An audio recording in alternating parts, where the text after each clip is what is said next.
တနေ့မှာတော့ကျောင်းသူလေးတွေကနေ့လေကျောင်းဆင်းချိန်မှာထမင်းစားနေကြပါတယ်။ကျောင်းသူတချို့ထမင်းစားပြီးစကားပြောနေတော့မှပဲရုတ်တရက်ဆိုသလိုအခန်းတစ်ခုလုံးကတိတ်ဆိတ်ငြိမ်သက်သွားပါတော့တယ်။သူတို့ရဲ့မျက်နှာမှာလည်းကြောင်ရုံထိတ်လန့်ခြင်းတွေနဲ့ပြည့်နေပါတယ်။စပူဆောင်မအမျိုးသမီးကလည်းကလေးတွေရုတ်တရက်ငြိမ်ချသွားလို့အံ့အားသင့်နေခဲ့ပါတယ်။ဒီချိန်မှာပဲလူတစ်ယောက်ဝင်လာနေတော့ကောင်မလေးတစ်ယောက်ကတော့ထိုင်ကုန်ပေါ်ကနေပြီးတော့လဲကျသွားခဲ့ပါတယ်။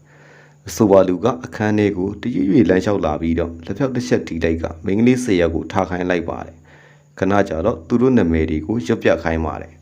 ။ကောင်မလေးတွေအကုန်လုံးစကားပြောနိုင်ပြီမဲ့ခန္ဓာကိုယ်ကတော့အိမ်မွေ့ချထားခံရတယ်လို့ဖြစ်နေပါတယ်။ခဏကြာတော့ထိုလူကထိုမိန်းကလေးတွေကိုသူပြောတဲ့အတိုင်းလိုက်နာရမယ်လို့ပြောတော့ကောင်မလေးတွေအကုန်လုံးကပြိုင်တူပဲလိုက်နာပါမယ်လို့ပြန်ပြောကြပါတယ်။ဆိုပါလူကကောင်မလေးတွေကိုအမိန့်ပေးခဲ့ပြီးတော့အခန်းထဲကနေထွက်သွားတော့ပါတယ်။အတန်းတက်ချိန်ရောက်တော့ဆီယာမတယောက်အခန်းထဲဝင်လာတော့ကျောင်းသူတယောက်မှမတွေ့တော့ပါဘူး။ဒီလိုနဲ့ဆီယာမလည်းအခန်းအပြင်ထွက်မယ်လို့ခေါင်းမိုးပေါ်ကတင်အရာတစ်ခုပြုတ်ကျတန်ကိုကြားလိုက်ပြီးတော့အောက်ကိုဆင်းကြည့်လိုက်ပါတယ်။ဆီယာမဆင်းကြည့်လိုက်တဲ့အခါမှာတော့ကောင်မလေးတယောက်ပြုတ်ကျတာကိုမြင်တွေ့ပြီးတော့လမ်းဖြတ်ကအော်ဟစ်လိုက်ပါတယ်။ဆီယာမအော်လိုက်တော့လုံချုံကြီးတယောက်ရောက်လာပြီးအဖော်ကိုမော့ကြည့်တော့တက်ရဲ့အစွန်းမှာမတက်ရက်နေကြတဲ့ကောင်မလေးတွေကိုမြင်တွေ့ပြီးအောက်ကိုပြန်ဆင်းဖို့အော်ပြောခဲ့ပါတယ်။ကောင်မလေးတွေကချက်ကြီးတငင်နဲ့ကြောင်ရုံဆောင်ငိုနေကြပြီမဲ့တယောက်မှတော့အောက်ကိုမဆင်းခဲ့ကြပါဘူး။ဒီလိုနဲ့ဆီယာမတွေရောက်လာတော့သူတို့ကိုကယ်ဖို့သာအော်ပြောနေကြပါတယ်။ဆီယာမတွေကိုတော့သူတို့ရဲ့အနာကိုအကန့်မခံခိုင်းပါဘူး။အဲ့ဒီနောက်ကောင်မလေးတယောက်ကသူတို့ကိုလူတယောက်ကညနေ3 နာရီတိမှဒီတိုက်ပေါ်ကနေခွန်ချဖို့ပြောထားတယ်လို့ဆီယာမဖြစ်သူကိုပြောပြလိုက်ပါတယ်။ဒါပေမဲ့ဆီယာမဖြစ်သူကိုတော့သူတို့အနာကိုအကန့်မခံခဲ့ပါဘူး။ဆီယာမတွေကတ်လာရင်လည်းခွန်ချရမယ်လို့ပြောပါတယ်။အောက်ကိုဆင်းဖို့ဆီယာမတွေအားလုံးကဝမ်းပြောကြပြီမဲ့ဟိုလူစကားပဲနားထောင်ရမယ်လို့သာပြောကြပါတယ်ခဏကြာတော့လုံချုံကြီးကကောင်မလေးတယောက်ရဲ့ခြေထောက်ကိုဆွဲပြီးတော့ကဲမယ်လို့ကောင်မလေးကိုကယ်လို့မရပဲအဆိုပါကောင်မလေးကသာပြုတ်ကျသွားပါတော့တယ်လုံချုံကြီးကကြောင်ပြီးကြည့်နေတော့မှပဲနောက်ထပ်ကောင်မလေးတယောက်ကထပ်မံခုန်ချသွားပါတော့တယ်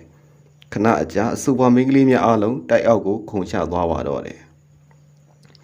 အဆိုပါအဖြစ်အပျက်ကိုသတင်းမှတွေ့မြင်လိုက်ရတဲ့ဈေးဝယ်လာတဲ့အမျိုးသားတဦးကတော့သူ့၏အိမ်ကိုပြန်လာခဲ့ပါတယ်အဲ့ဒီနောက်တိုးဝက်ခန်းကိုဝင်ကသူ့ဖမ်းချုပ်ထားတဲ့လူကိုဒီပညာမျိုးဘသူတက်သေးလေလို့မေးခဲ့ပါတယ်အဖိုးကြီးကတော့ဘာမှပြန်မဖြေပဲသူ့ကိုယ်သာရည်ပြီးသာကြည်နေခဲ့ပါတယ်ရဲတွေကလည်းဆီယာမတွေចောင်းသူတွေကိုဒီကိစ္စနဲ့ပတ်သက်၍မေးမြန်းခဲ့ပြီးမှအဆိုပါလူကိုတော့မေးလို့မရခဲ့ပါဘူးဒီလိုနဲ့ចောင်းသူလေးတွေအကုန်လုံးကိုခေါ်ပြီးထမင်းစားခန်းထဲမှာပဲထပ်မံမေးလိုက်ရကောင်မလေးတယောက်ကထလာပြီးတော့ရဲရရှိကိုထိုလူကသတင်းစကားပါခိုင်းကြောင်းအရာရှိဖြစ်သူကိုလည်းပရာတက်ဆိုသူကိုခြာခိုင်းကြောင်းပြောပါတယ်ပရာတက်ဆိုသူကိုသူမှလည်းမသိပေမဲ့အဆိုပါလူကိုလည်းသူမှမသိကြောင်းအရာရှိကိုလည်းဘာမှထပ်မပြောခိုင်းကြောင်းပြောပြပြီးတဲ့နောက်မှာတော့ထိုကောင်မလေးကပရာတက်ဆိုသူကိုသာတွေ့အောင်ရှာပါမတွေ့ရင်တစ်မျိုးလုံးကဒုက္ခရောက်ကြမယ်ဆုံးသွားတဲ့မိန်းကလေးတွေကအစပဲရှိသေးတယ်လို့ပြောပြီးတဲ့နောက်မှာတော့သူမကအတန်းဖော်တွေဘက်ကိုတစ်ချက်လှည့်ပြီးတော့သူမကတော့ပထမဆုံးသတင်းစကားပါခဲ့ပြီးပြီအခုတော့မင်းတို့စားလို့ရပြီလို့ပြောလိုက်တာနဲ့တပြိုင်နက်ချက်ချင်းမိန်းကလေးတွေအများစုကအော်ဟစ်လိုက်ကြပြီးဝရုံသုံးကားဖြစ်ကမြင်းတို့သမျှလူအကုန်ရန်ရှာပြီးတော့ကြောင်းခန့်ပြင်မကိုထွက်လာကြပါတယ်ရဲတွေလည်းထိုမိန်းကလေးတွေအားလုံးကိုမထိန်သိမ်းနိုင်တော့ပါဘူးထိုကျောင်းသူလေးတွေကတော့အသိစိတ်ကင်းမဲကုန်ကကားလမ်းပေါ်ကတွေ့သမျှလူတိုင်းကိုရန်ရှာပါတော့တယ်လူကိုရိုက်နှက်ယုံတာမကအသက်သေးသည့်အထိပါရိုက်နှက်ကြပါတော့တယ်သူတည်င်းကတမျိုးလုံးကိုပြန့်နှံ့သွားပြီးတော့ဖရာတက်ကိုဖမ်းခေါ်ထားတဲ့ဆိုတဲ့လူတယောက်ရောက်လာပါတယ်ရဲအုပ်ကိုကလေးမတွေကမကောင်းဆိုးဝါးရဲ့ဖမ်းစားခြင်းကိုခံထားရတဲ့ဆိုတဲ့အကြောင်းလာရှင်းပြပြီးတော့မကောင်းဆိုးဝါးပြောလိုက်တာနဲ့ထိုကလေးတွေကပြုလို့ရမှာလို့ပြောပြပါတယ်ခဏကြာတော့လူအုပ်တဲကိုဝိတ်ဝိုက်ချတော့လူတယောက်ကငါကမကောင်းဆိုးဝါးပဲဆိုပြီးတော့ထွက်ပေါ်လာပါတယ်ထိုလူကခဏကြာကောင်မလေးတယောက်ကိုတေချာကြည့်ပြီးသူ့လက်ကိုဓားဖြင့်လှီးဖို့ပြောလိုက်ရကောင်မလေးကချက်ချင်းပဲသူ့လက်ကိုဓားနဲ့လှီးပါတယ်ကဲတဲ့သူရှိရင်ထပ်ပြီးလှီးဆိုတော့အဖေအမိလာတော့ထက်လှီးပြန်ပါတယ်ကလေးမကိုကဲဖို့စူးစမ်းတဲ့ရဲကိုလည်းနောက်တစ်တယောက်ကိုအမိန်ပေးလိုက်ရအဆိုပါကလေးမကဓားဖြင့်ဘိုက်ကိုထိုးချလိုက်ပါတယ်နောက်တစ်တယောက်ကိုလည်းအော်တဲ့သူမှန်သမျှတနက်တစ်ဖြစ်ပြခိုင်ထားပါတယ်သူခိုင်းသမျှနာခံပြီးတော့အားလုံးကသွေမသိမ်းလှုပ်ဆောင်ကြပါတယ်အဲ့ဒီနောက်ပရာတက်ကိုဖမ်းထားတဲ့သူနဲ့စကားပြောပါတော့တယ်ဒီလူကပရာတက်ဘယ်မှာလဲလို့မေးလိုက်တော့ထိုလူကပရာတက်ကသူ့သမီးကိုဂါရမနန်သုံးထားပြီး12နှစ်လုံးဖမ်းချုပ်ထားတယ်လို့ပြောပြပါတယ်ထိုအချိန်မှာပဲကောင်မလေးတယောက်ကလဲကျသွားပါတော့တယ်ပြီးတော့ထိုလူကိုကြည့်ကမင်းအချိန်မီမရောက်ရင်ပရာတက်လည်းဒီလူခံစားပြီးသေသွားရမယ်လို့ပြောပြပါတယ် ခဏကြာပရာတက်ရဲ့ညီဖြစ်သူကဆီယာမကိုလှမ်းခေါ်လိုက်ပြီးတော့သူတို့နောက်ကိုလိုက်မလာခဲ့ဘူးပြောပြပြီးတော့ကလေးတွေကိုကားတစ်စီးနဲ့အတူခေါ်သွားပါတော့တယ်အဆိုပါလူရဲ့အိမ်ကိုရောက်တော့သူသမီးကိုမန္တန်တဲကထုတ်ပေးဖို့ပြောပါတယ်သူ့အကူပရာတက်ကိုအရင်မေးပါတယ်အကိုကိုတွေ့တော့သူ့ရဲ့သမီးကိုအရင်ကယ်ခိုင်းပါတော့တယ်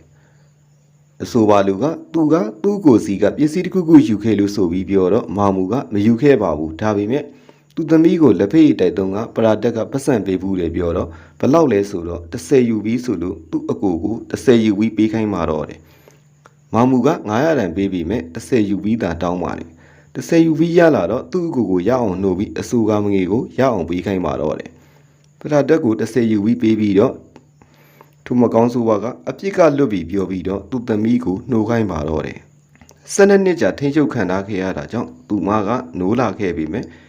သူမအဖေကိုအဖေလို့ခေါ်ဖို့ရတော့မှသူမအတွက်တအားခက်ခဲ့ပါတယ်ကောင်မလေးတတိပြန်ရလာတော့သူ့ကိုထိန်းချုပ်ခဲ့သူကိုတော်သွားထပ်နေခဲ့ပါတယ်မကောင်းဆိုးကတော့သူ့အကိုကိုတန်ညိုးဖြီးပြီးအိမ်မြန်ဖို့ခေါ်တော့အကိုဖြစ်သူကတော့စကားမပြောနိုင်ခဲ့ပါဘူး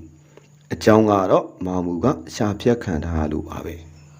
အကိုဖြစ်သူရှာဖြတ်ခံရတော့အဆိုပါလူကိုမာမူကထိုးကြိတ်ပါတော့တယ်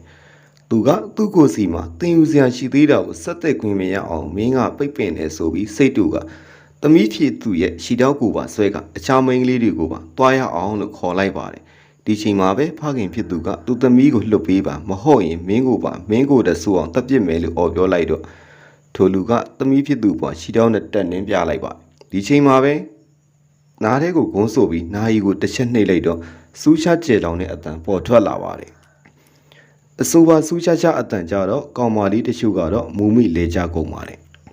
ထိုလူနာကိုပိတ်ပြီးခေါင်းငုံနေတော့မာမူကပလင်းဖြင့်ခေါင်းကိုရိုက်ချလိုက်ပါတော့တယ်ထိုမကောင်းဆိုးဝါးတတိပြန်ရလာတော့သူ့အကိုနဲ့အတူမြေရောက်ခန်းထဲထည့်ပြီးတန်ညိုးမြင့်ရှိကရှာဖြတ်လိုက်ပါတော့တယ်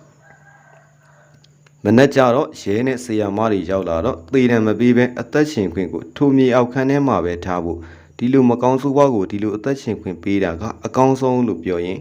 ဘာမူလဲသူချစ်ရတဲ့သမီးလေးနဲ့အတူရှင်သန်သွားပါတော့တယ်